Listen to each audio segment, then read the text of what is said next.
Good afternoon. Half day, the Committee on General Government Operations and Appropriations now called to order. Today is Wednesday, April 3rd. The time now is 2 o'clock p.m. In compliance with the open government law, the notice for this public hearing were posted on GovGuam Public Notice Portal, GTA TV Channel 21, Docomo Channel 117, and disseminated via email to all senators and all main media broadcasting outlets on Tuesday, March 26th, and on Monday, April 1st. The agenda, the following bills will be heard today, and they are Bill 261-37 LS, introduced by myself, Senator Agustin, co-sponsored by Senator Dwayne Nicholas, Senator Roy Canata, Senator Vice Speaker Tina Rose Munoz-Barnes, Senator Jesse Lujan, and Senator Tom Fisher. An act to amend Section 4108 C2B of Chapter 4, Title 4, Guam Code Annotated relative to greater inclusion in sick leave policy. And Bill 227-37 COR, introduced by Senator Joanne Brown, co-sponsored by Senator ANNOTATED. An act to amend Section 1909I relative to enhancing the independent status of the Office of the Public Accountability, OPA, by continuous appropriating 1/4% of the government of Guam's annual budget to the OPA. The fiscal note was requested on March 22nd. Fiscal note waiver was received and disseminated to all senators via email by the Committee on Rules. Those participating on behalf of Bill 261-37 are invited to the panel. I know that we had testimony submitted on Bill 261. The general rules for this public hearing is, please provide my legislative staff with any document for photocopying and distribution. Panel members are asked to remain in the room for question or additional testimony as may be desired by members of the committee. Questions and testimony shall be confined to the substance or nature of the agenda. Personal inference as to the character or the motive of any senator or any individual testifying is not permitted. Any violation of this general rule of conduct will result in removal from the public hearing. Proper form and decorum shall be practiced by all present in the public hearing room for these proceedings. Individuals who fail to maintain proper form and decorum will be restricted from participating and will be escorted and removed from the room.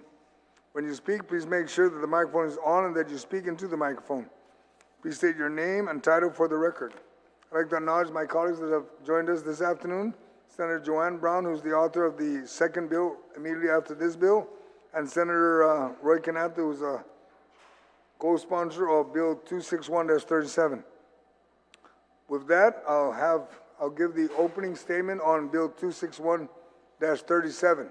Also recognize Tello Taidwi, who has joined us this afternoon. Bill 261-37, introduced by myself and along with co-sponsor of Senator Dwayne Nicholas, Senator Roy Canata, Senator Vice Speaker Tina Rose Munoz-Barnes, Senator Jesse Lujan, and Senator Tom Fisher. An act to amend Section 4108 C2B of Chapter 4, Title 4, Guam Code Annotated relative to greater inclusion in sick leave policy. The definition of immediate family in the current law relative to the government employee's sick leave only includes first-degree relatives being spouse, parents, and children, and second-degree relatives, brothers, sisters, grandchildren, and grandparents. Well, Bill 261 expands the definition of immediate family members to include nieces and nephews, thereby recognizing the importance of familiar relationship. This will allow an employee to assist his or her sibling take care of their child when the parent is at risk of losing their job or is out of their sick leave benefit and must return to work. Our laws must adapt to ensure inclusivity and support for all members of our community. All too often, we support fundraisers for family and friends who experience medical hardship when we understand the sacrifice and support required to get through difficult times. We know that it is our island values of Inazuda and Inagofli that make our island unique. By expanding this definition, we not only demonstrate the core values of our family culture thrives on, but we extend a helping hand to our family members through another outlet of relief, making our family units stronger. I'm grateful for the support of the bill co-sponsors and look forward to discussing this measure in session so we can continue to help our people who endure hardship with their families. We do have, I know we received testimony and it's been provided to my colleagues. Unfortunately, the individual said he was going to appear, but he's not here yet. I hope he's able to get off from work to come to show up. But with that, I'll actually open it up to any of my colleagues that I'd like to also recognize Senator Holland has joined us, also co-sponsor. If any of my colleagues would like to comment on this bill so that we can move on it. And the individual that was supposed to appear is Mr. Robert Tongson. And if anyone would like to comment, Senator Brown would like to comment on this bill or have any reservation on the bill? Thank you very much, Mr. Chairman. I've been thinking about this bill since I heard of its introduction. I understand the desire and intent of this particular bill. I've had the opportunity to deal on the other end with employees, and I've run a couple of large agencies in the government of Guam where employees have been asked to donate their leave, particularly their sick leave, because we've had circumstances of other individuals that they know that, because of illness, are requesting assistance. I just want to caution and bring the other side of this, because we're now wanting to extend this out in terms of who is eligible to have leave transferred to them. That I've had circumstances of employees that have come forth requesting, who have others request leave of them. And when you look at actual sick leave in particular, no matter how many years you've worked in the government of Guam, you only earn 4 hours every 2 weeks. And there's only 26 pay periods in the course of a year. So an employee maybe gets on or about 13 days a year of sick leave. In order to even accumulate that sick leave, as with their annual leave, they have to actually show up to work every day of the 5 days or 10 days collectively over a 2-week period for each pay period. And some of the challenges that I've seen with employees, and especially when I see a request to transfer leave to another individual, particularly if the amount is significant, I've often called these employees in to talk with them because, for me it's a signature. If they want to do this, it's within their, parameter to request that they want to transfer their leave. But I've also wanted to get their feedback to make sure that they're aware of what the implications can be to them. And I've had circumstances of employees that have been asked, sometimes pressured. And that's another reality. I mean, we'd like to think everything's voluntary and everyone's doing it out of the goodness of their heart. But unfortunately, when other people know that you have the leave accumulated, there's some employees and family members that, sometimes put undue pressure on these employees to transfer their leave to them or to the family member or a coworker that may be in need of this leave. And I've always been mindful in telling them that, do you have another alternative? Because the odds are, in my experience, and I've been in government now 36 years, more than likely that employee that you're donating the leave to, more than likely will not be in a position to donate the leave back. Not that they don't want to, but maybe because of their health situation or circumstance, they are not in a position to donate it, hence the fact that they're in a situation where they're already wanting to need assistance to borrow leave. And that's the challenge. And I've actually had an employee who I did talk with, and they felt, well, I'm going to go ahead and donate the leave. And they ended up less than a year later in their own health circumstance, and I ended up having to respond to requests for leave without pay because they didn't have enough leave for their own situation. And that was unfortunate because nobody else was able to come to his particular aid. And we also need to keep in mind that when we give this leave, if you have a higher salary level and you're donating it to an individual that earns less than you, you don't equally ever get that back. Because of course, at the end of the day, whatever your hourly rate is what's going to have to be paid out. So that's another factor that needs to be taken into consideration. And I've had employees, especially when I see large amounts of leave, that they're asking to or have been asked to transfer. In one particular case, I had an employee that the request was over $5,000 in value. And I asked them, I said, would you give this employee that's asking for your leave $5,000? And they're like, no, no. I said, well, that's your leave, accumulated leave that you're transferring. That's what it equates to. It equates to over $5,000. Now, it's your choice if you choose to do it. But keep in mind, this is a decision that you're making. And in some cases, I've had employees that have pulled back and chosen not to do it or reduced the number of hours that they transferred because they actually started realizing, wait a minute, this is dollars and cents and this is a lot of money. And in my case, if I needed that leave, would it be there? And that's one of the reasons we have sick leave and we have annual leave is for the employee. If they're in good standing, they come to work regularly and do their job. They're able to accumulate leave up to a certain amount. I think your annual leave is like 320 hours, if I recall. And if it's sick leave, I mean, it's indefinite. You can accumulate as much sick leave as you can. Many have, credited it to their retirement if they're able to, if they need additional time.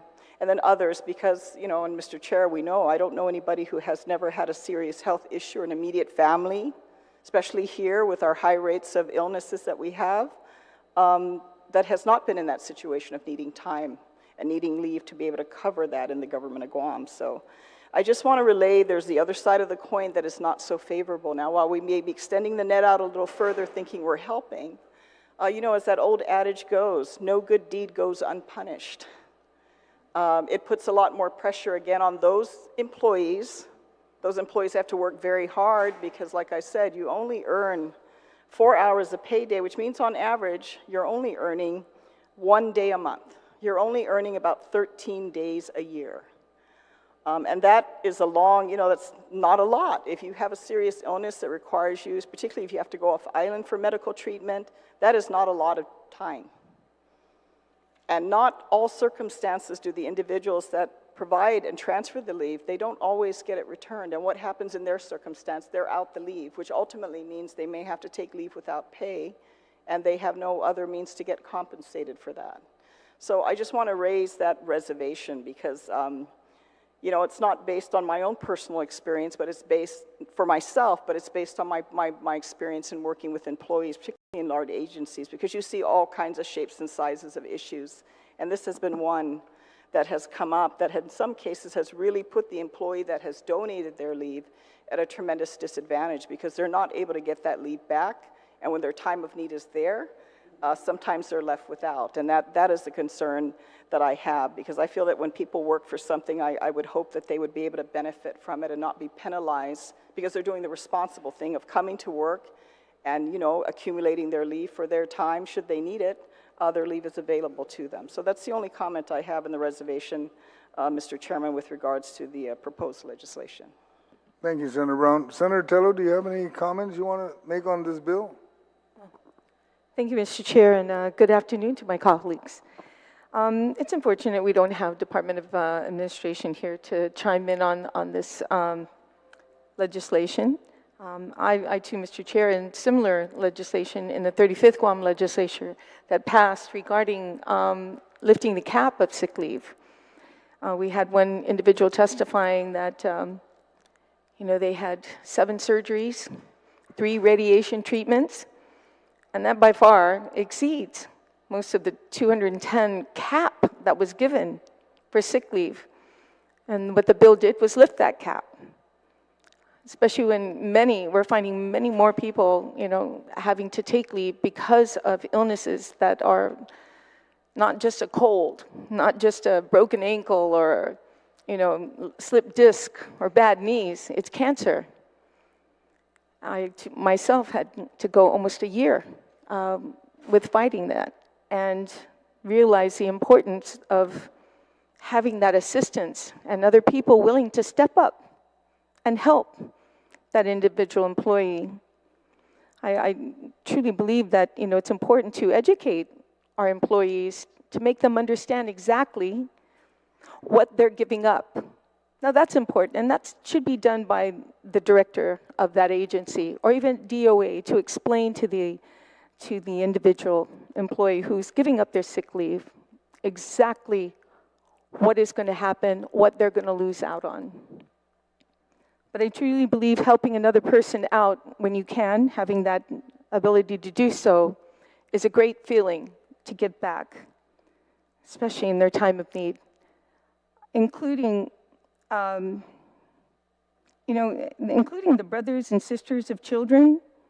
So your nieces and your nephews is what we're adding to the pot. For me, the sick leave that is given to an employee has been earned by that employee. They've earned that. So they can do what they want to do it. It's a liability already to the government of Guam. The government of Guam owes that money to that individual, and if they decide to use it for immediate family, which I do consider nieces and nephews, my brothers or my sister's children, very close. So I don't have too much issue with it, But I do believe that an outreach to every employee, understanding what happens when you do give up sick leave, what you can and cannot do, and how much this is truly going to cost that individual is really first and foremost important. So I don't know if there's any room in this legislation to ensure or even add in that anybody giving up sick leave, that they're given a clear, understanding of the process and what they're giving up. So hopefully maybe you can include that into into the committee report and add it into the bill as a substituted version, just to add that extra layer. So thank you, Mr. Chair, for the opportunity.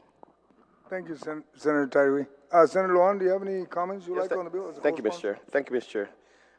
Mr. Chair, I support this measure. I think it's timely and it's due.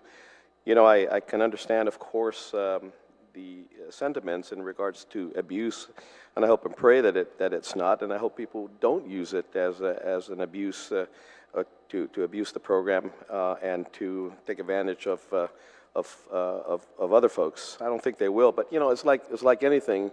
You know, I'm sure most of us here have been asked at one time or another in our lives to co-sign for family members. And as much as we're close to family members, we have to really scrutinize that because we're putting our names on the line and be responsible for unpaid, bank dues and all that. So, again, the precautionary measures, should be there. And as was mentioned earlier, the person that's given up that will be sharing some of those leaves probably should be counseled as well, and to completely understand what's happening and what they're going to be losing and how long it took to take them to get to this point in their leave. And so, but when it comes down to that, and especially, of course, be a family member, they're doing it because it's in great need and sometimes of very grave measures. So with that, Mr. Chair, I wished Mr. Tungson was here as well. But I'm reading his testimony, and I can sympathize with his testimony as well, because we hear it all too often. And I think in the way we're brought up here in Guam, we have nephews that have lived with us since they were a baby, but never formally adopted, but they were our nephews or nieces. And so that's just our family unit here in Guam, but not just here in Guam, but in Micronesia and the Philippines as well. It's very, very common that folks, I guess in Chamorro, manmapoksay, right? Yeah. And without the formal adoption process, but manmapoksay. They even take on the name and things of that nature. So, again, Mr. Chairman, thank you very much for allowing me to be a co-sponsor of this bill. I look forward to the debate on the floor. Thank you very much. Thank you, Senator Lujan. And to one of my colleagues that brought up the issue about when you donate leave, the employee needs to understand that, number one, if you're getting paid less than the employee that needs the leave when you donate it, you don't get the day leave, the leave as you think you're getting. If you're getting paid less, DOA is required to equate the number of hours to equate the pay of the person that's receiving it, so there's adequate pay provided. In other words, if you're getting paid less by $2, then what they have to do is do the calculation so that if you're donating 100 hours, it may be only equate to 40 hours or 50 hours, a lot less than what you believe you thought you donated. But in reference to donating leave, I agree with my colleague that the employee needs to understand what he's giving up. Understood. That's clearly understood. And exactly as the other colleague has mentioned, maybe we need to put a clause here somewhere, and I'll figure that out, so that the employee understands what he's giving up. But for any employee that donates leave, it's kind of like, I've donated leave before. I donated a few hundreds of hours. And I have no regret when I donate it. And I don't expect it back. When you help someone, you shouldn't be expecting it back. It'd be nice, but it's not to be expected. I don't expect any of my leave that I donated to a family friend to ever give it back to me. I just hope for the best for them so that they can survive and move on. And with that, unfortunately, Mr. Johnson's not here. There's no one else to testify on the bill. This hearing is now concluded, and I thank my colleagues for attending the hearing and providing feedback.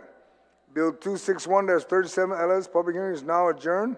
Time now is 2:21, and with that, Jesus Mazi will now proceed to Bill 227-37, introduced by Senator Brown. I ask the OPA, the auditor, Speaker Cruz, to the panel.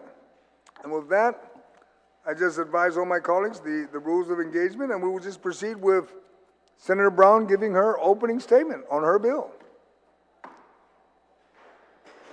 Thank you very much, Mr. Chairman. I appreciate that your committee is hearing this bill today. And essentially what this bill does is formalize in statute, certainly shouldn't, and I'm hopeful the legislature will pass it, essentially the desire and authority that we put in place to provide a certain percentage to the Office of the Public Auditor to be able to have their annual budget and have the independence that we believe they need to operate, so that their operations are not going to be impacted by our debates here, because we will have a set budget on the percentage of the overall budget of the government of Guam, and certainly this past year was about $1.2 billion. So the public auditor received about 1/4 of 1%, which should be around $3.16 million for their operations this year.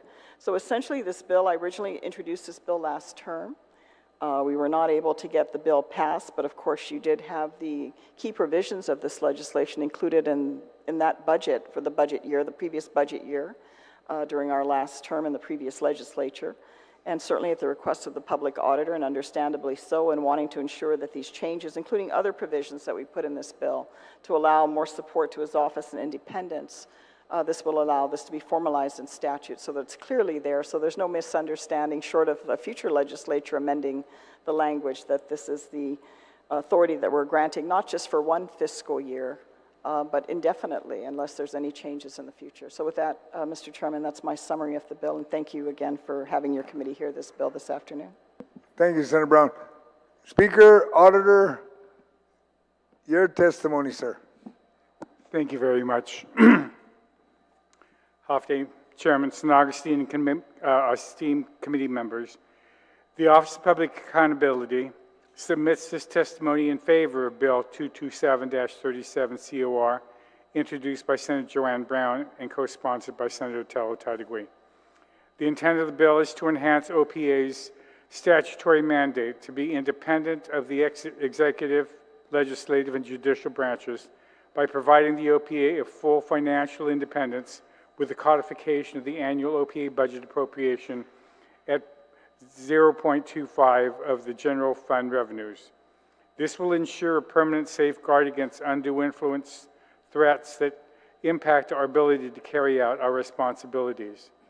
In comparison to other jurisdictions in the area, our neighbors to the north, the Commonwealth of Northern Marianas Islands Office of Public Auditor, in its constitution, is guaranteed an annual appropriation of $500,000, and in addition is entitled to 1% of all amounts appropriated to all government agency operations and activities, as well as for all capital improvement projects. The Republic of the Marshall Islands Office of the Auditor General also has a similar funding mechanism where they receive 0.28 of all amounts appropriated by the Nuteja of the RMI.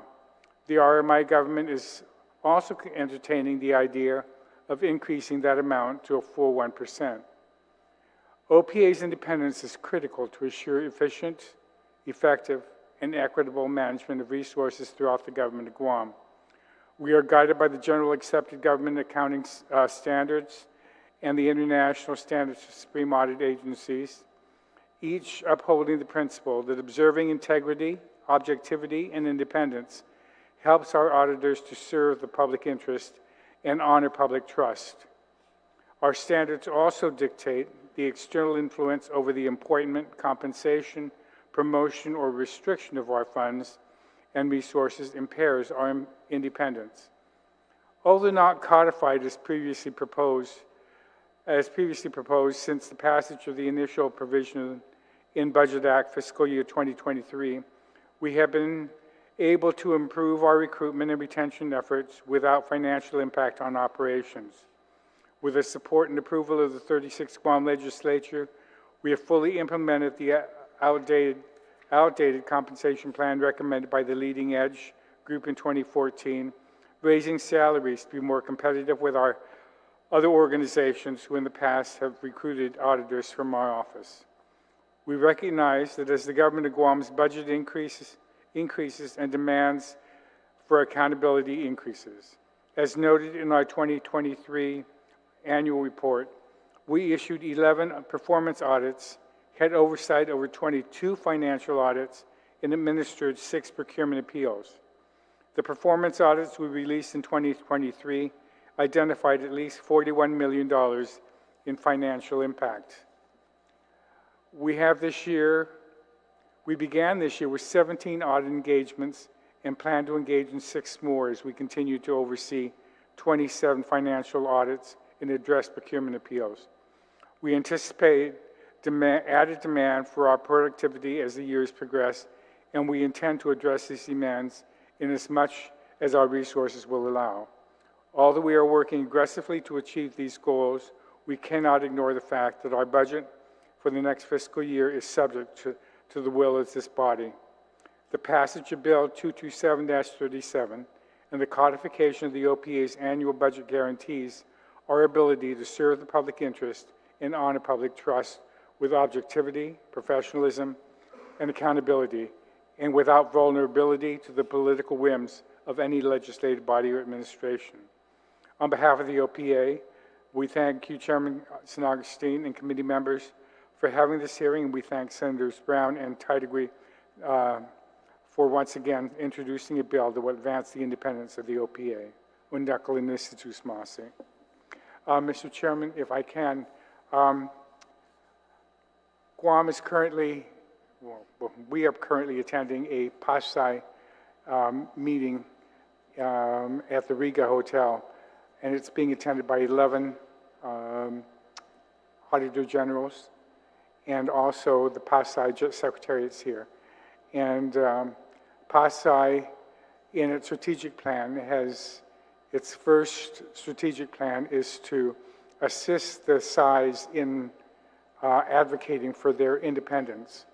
And when the CEO heard that this hearing was going to occur, she submitted testimony, and she's asked Vince to read that for her. And if we can we have Vince? Okay, thank you, Mr. Sure. Chair. My name is Vincent Dueñas. I'm the Supervising Accountability Auditor at the Office of Public Accountability. I'm going to read into the record the testimony from Esther Lameco Potua. Okay, so Honorable Joe S. Agustin, Chairman and fellow committee members. I am Esther Lameco Potua, Chief Executive of the Pacific Association of Supreme Audit Institutions, or PASI. PASI is the official association of Supreme Audit Institutions, government audit offices, and similar organizations known as SAIs in the Pacific region. PASI is one of the regional organizations belonging to the International Organization of Supreme Audit Institutions, or INTOSAI. Currently, PASI has 29 members throughout the Pacific, including the Guam OPA, which has been a member of PASI since 2009. I am presently here on your beautiful island of Guam, hosting the first ever PASI Micronesian Sub-Region meeting at the Riga Royal Laguna Resort from April 2nd to the 4th of 2024. There are 11 SAI heads from throughout Micronesia here in Guam, of which PASI has funded their attendance. Because of my chairing this Micronesian Sub-Region meeting, I'm unable to provide my testimony in person to support Bill 227-37, so please accept my written testimony.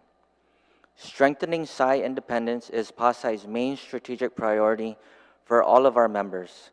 If SAIs are not properly recognized and resourced within their country's legislative framework, it is difficult for them to create a good reputation within the community and with stakeholders. PASI helps our members to strengthen their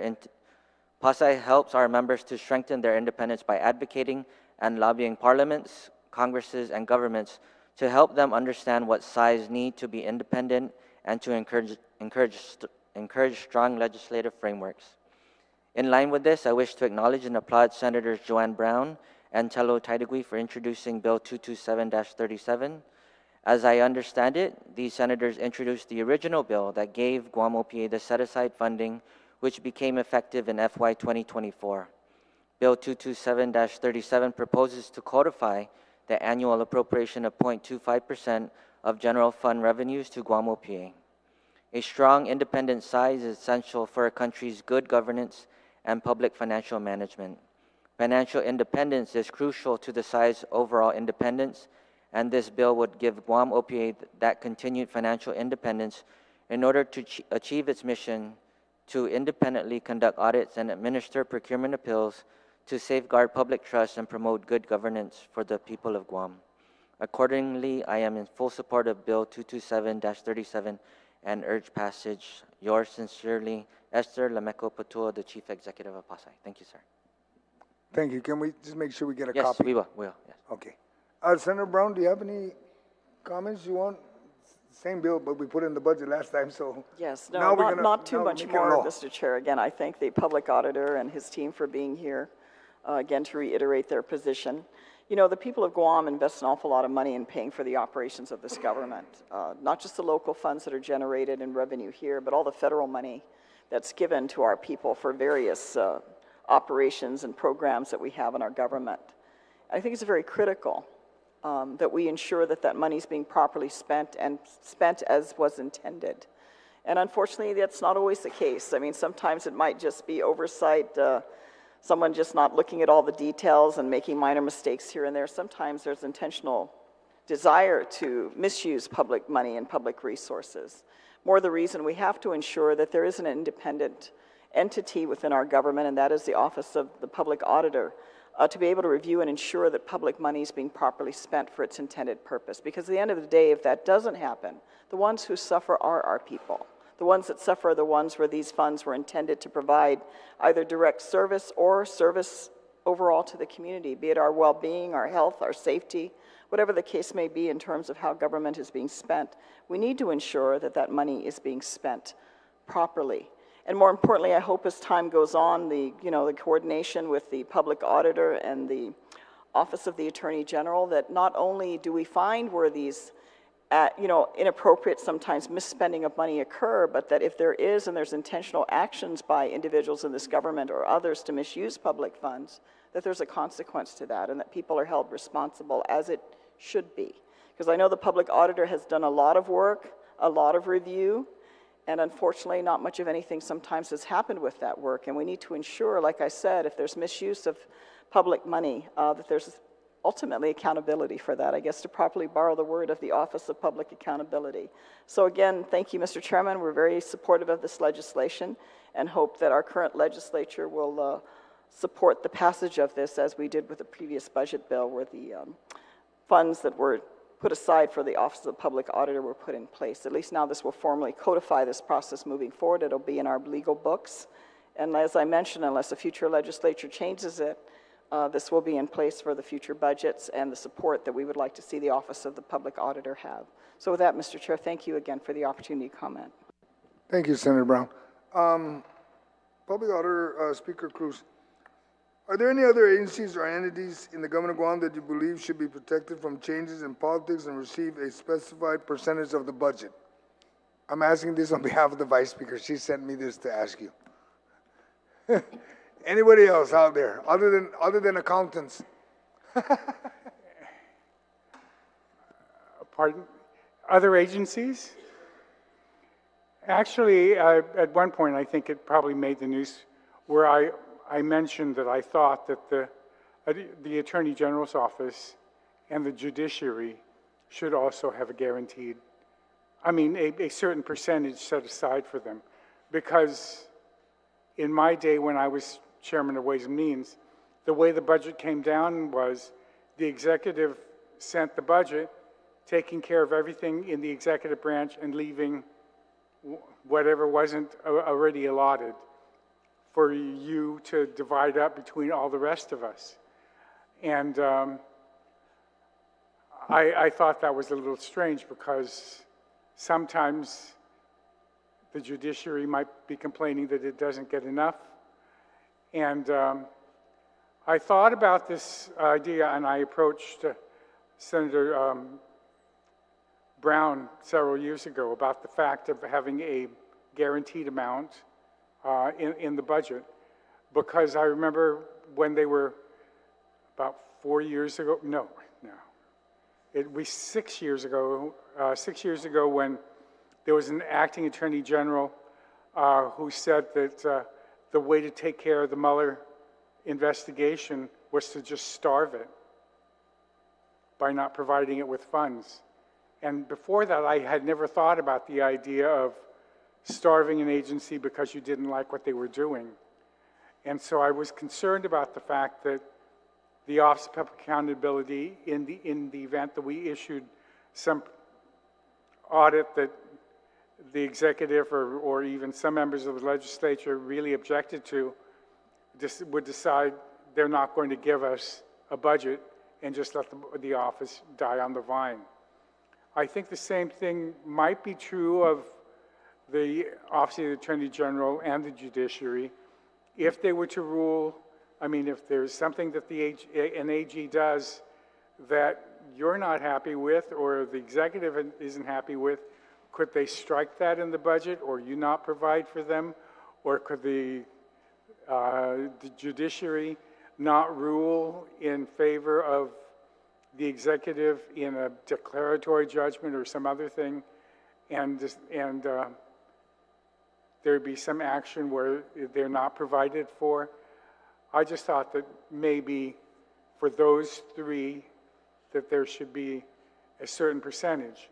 And when I spoke to Senator Brown about this 6 years ago, about the need for it, I didn't just immediately say 1%.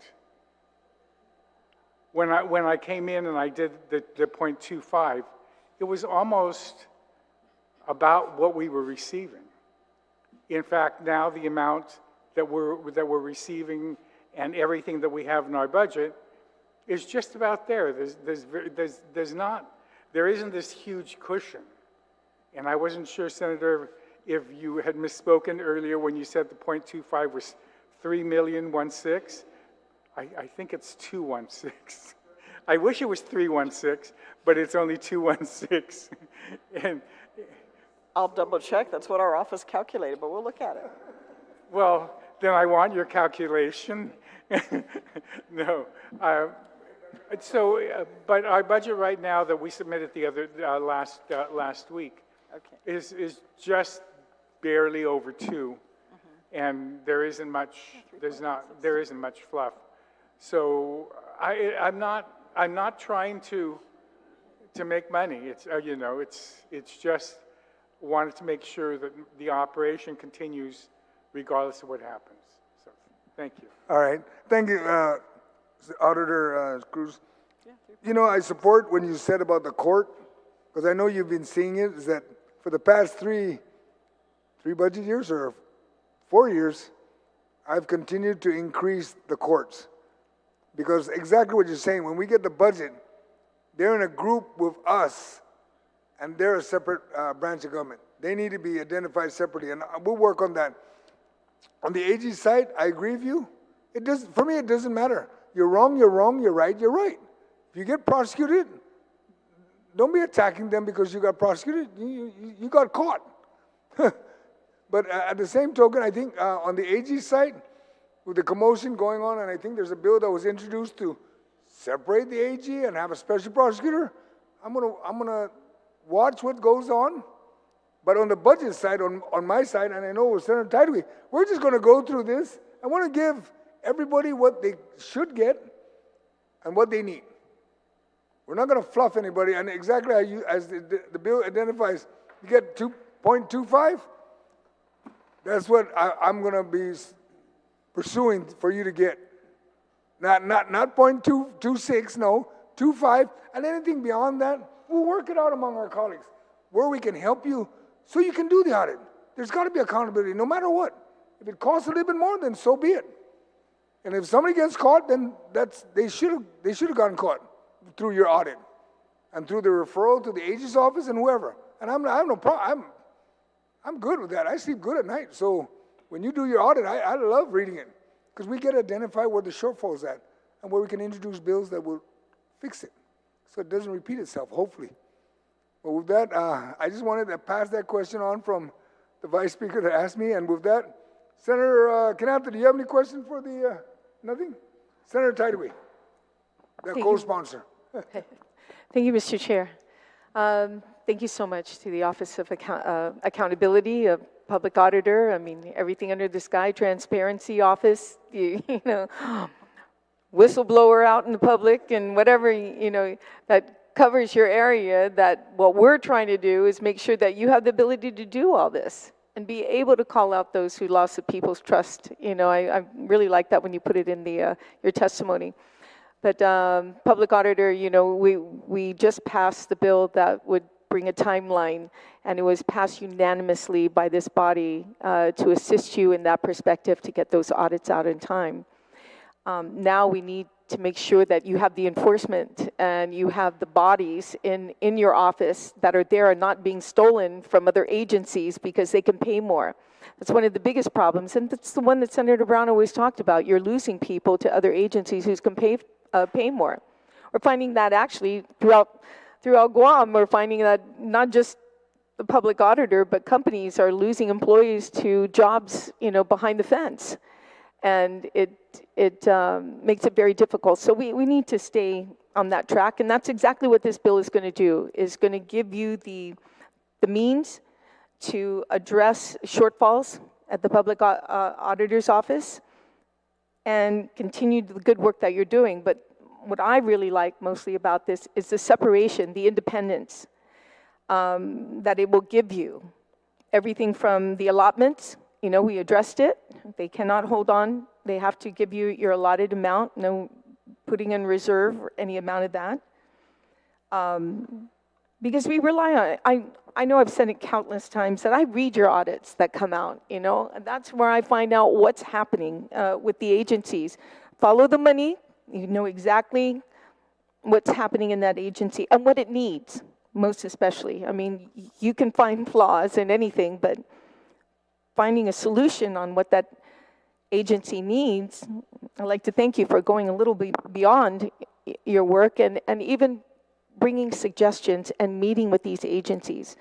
We had KGTF in here just the other day, and I went off an OPA report. You know, some of the documents were not put in perspective, especially federal funds that were coming in, and the worst thing we can do is lose federal funds because of someone not correctly doing procurement or keeping documentation.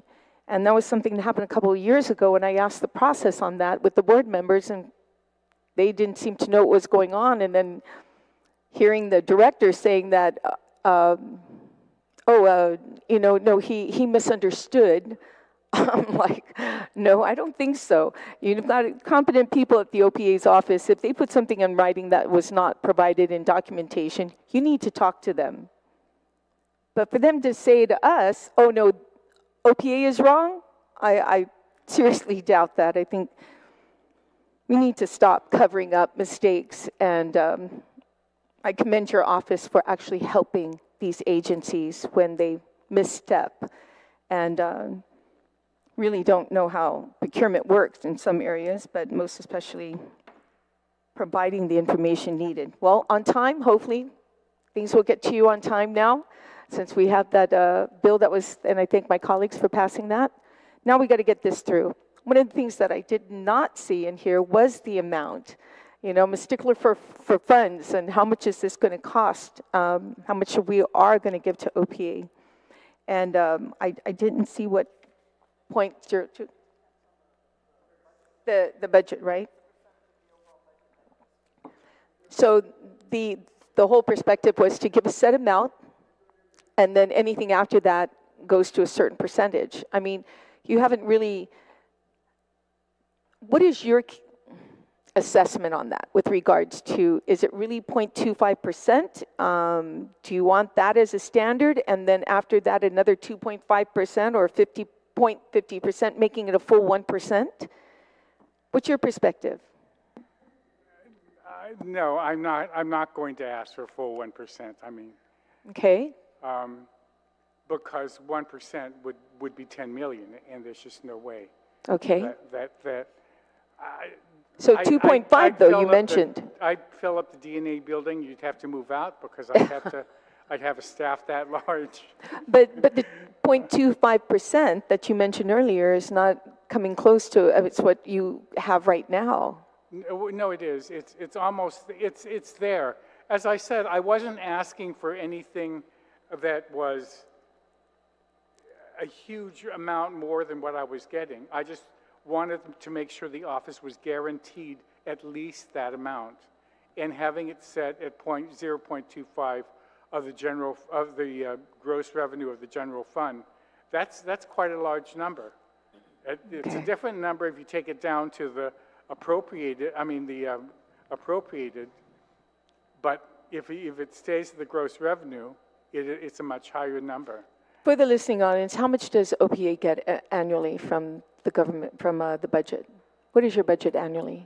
It's ranged to about just under 2 million. Just under 2 million. So not quite 2 million, just under 2 million. And really in fighting words, you know, how much money do you really need in order to keep the fight, to provide that information that we really need, and to be separate and apart from to provide that separation? If I thought that we could, I know Vince and his finance committee met, and they keep saying that there's some vacancies and they'd like to fill it, and looking, and if we filled it, we might go over. I just keep saying, let's work with what we have, and if we can prove ourselves with really good audits in this next year, I know that the legislature will, even if it says in the statute 0.25, that will be the baseline, and anything more than that we can justify, we will come to you. Right now, we lost somebody a couple of months ago, and we haven't filled that position. We may fill it, but with the new increases, I don't want to send us into deficit spending. But I want to thank the legislature. I think one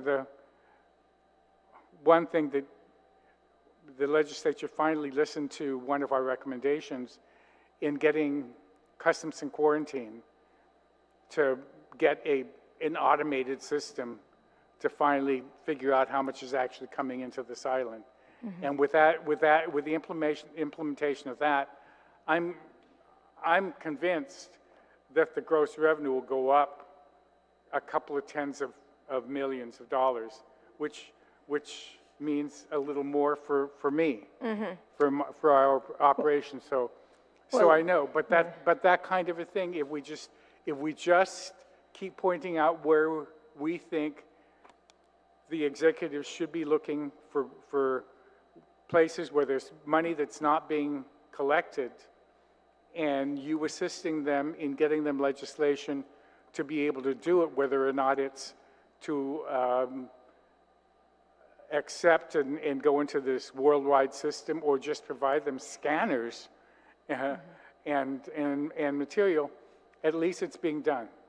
Well, let's just hope it's faster than the financial management system that the DOA has put together, because that's falling apart left and right. Oh, look at your face. Yeah. We should audit that for sure. Let's just hope to God that Customs and Quarantine systems is set up a lot faster than that and works efficiently. Because, oh my gosh, and I mean, we even have issues at the hospital trying to get that revenue put together too as well. So, but again, anything we can do, and what we're trying to do is codify something that you don't always have to cross your fingers during budget time to hope it passes, you know, and putting it through legislation. This is the route to go. And if there's anything else, of course, you know, Senator Brown and I have always been a biggest advocate for the OPA, because it really starts with the accountability and transparency of this government of Guam. Starts at the OPA's office. And we need your assistance. And I'd like to please send our Adonkalusi Dusmasi to all the staff at the OPA's office. You know, not just, you go back and don't say anything Oh, that no, I tell we them all the appreciate time. them so much. And I assure them that the thing is that we continue to give and produce impactful audits, that we will maintain the trust and confidence that all of you have shown us, not only the two of you, but the entire body in supporting the legislation that the two of you introduced. With the body supporting that, if we can continue to prove ourselves that, I keep telling them we'll be able to get more money. If we need more money, I'm sure we can go to it, but I just don't want to ask for money just for the sake of asking for money. It's not my style. And Exactly. It's like Senator San Agustin has once said, prove to us first what you're doing, that the money we're giving you, prove to us first, and then we'll look at increasing. So you're doing exactly that. So thank you so much. thank you very much. Thank you, Senator Tyree. Senator Lujan, do you have any comments you'd like to offer to the OPA? Maybe him being audited also? Yeah, who's auditing the auditor? No, no, thank you very much, Mr. Chair. No, actually, I just as the public auditor had mentioned, just yesterday was signed into law, basically CQA's bill that gave them the harmonized coding system. And they were basically saying that it'd probably take them, they're pushing for less than 18 months, but maybe 18 months for implementation of the system. They say they're trying to push for 6, but so maybe it won't be reflective on this in this budget, but maybe in the next budget, because your arguments were actually presented in the sense that to get that bill passed, that there's maybe close to 60 million of uncollected taxes. So of course, the system gets into place. Yeah, you get your piece of the piece of the pie with that. There we go. But with that, Mr. Chairman, yeah, again, just reiterating it, it's timely. Again, the passage of this, and then of course the passage of the harmonized coding system from CQA is again a timely thing and a source for maybe not this budget cycle, but maybe next budget cycle that it'll be reflective on that. But thank you very much, Mr. Chair. Thank you, Senator Lujan. And with that, Auditor Cruz, you'll be the last to close before you close. Auditor Cruz, I've always supported your office. You know that. We sit down, we talk about it, we do the numbers. And exactly what Senator Tyree brought up, credibility. Show us, give us credible reports, and you'll get good response. And I think we've done that. And being, you're the former Ways and Means. You're the guy that did the numbers. I know you've even said it before, that if you were Ways and Means appropriation today, you would have fun. Because then you know exactly what's out there. And you know what, you'd be having fun just like me. We just do what we need to do and just putting the money in the direction it needs to go so people can do their jobs. And I'm very concerned because, the accountants out there are underpaid. And you and I have talked about that, and you've mentioned that many times. We need to figure out a way how to work that. But that's something we can talk offline. And the issue with the courts, getting a certain percentage, maybe, send me some info about it, and then I'll reach out to Chief Torres and says, what is the percentage you're looking at? Maybe we'll give him 0.75%, but it'll be a lot more, I know that. But I'm just saying is that I know in the past four years, they've grown. I insisted on that. My colleagues have supported me. Keep moving up their budget numbers. Because why? They need to grow. They need to do their job, just like you're doing. But on the other area, the ages, we'll figure that out as we move along. But I won't be one that was saying, we're not going to give you money because you're indicting people. No. Please put for both. That's your job. But also represent the people of Guam like you're required by the Organic Act. And with that, I'm in support of this bill. I have no problem with this one. That's what we put in the budget. We just finish it off now and making it codified. And with that, Senator Brown, you're closing, and any other comments you have? Thank you very much, Mr. Chairman. I just wanted to add, because I double-checked with Alfred Duenas, the 3-point, if we're going to go according to the projections of the administration, of course we still have to go through the budget process in the next few months. That figure would come to 3.162. So just to clarify, because I double-checked with him, and I'm sure you have confidence in his calculations there, Mr. Public Auditor. So thank you again, Mr. Chairman. Thank you to the auditor and his staff for being here and the support for this bill. Much appreciated. And with that, Senator Brown, My committee will complete this bill, committee report, and we'll try to get it on.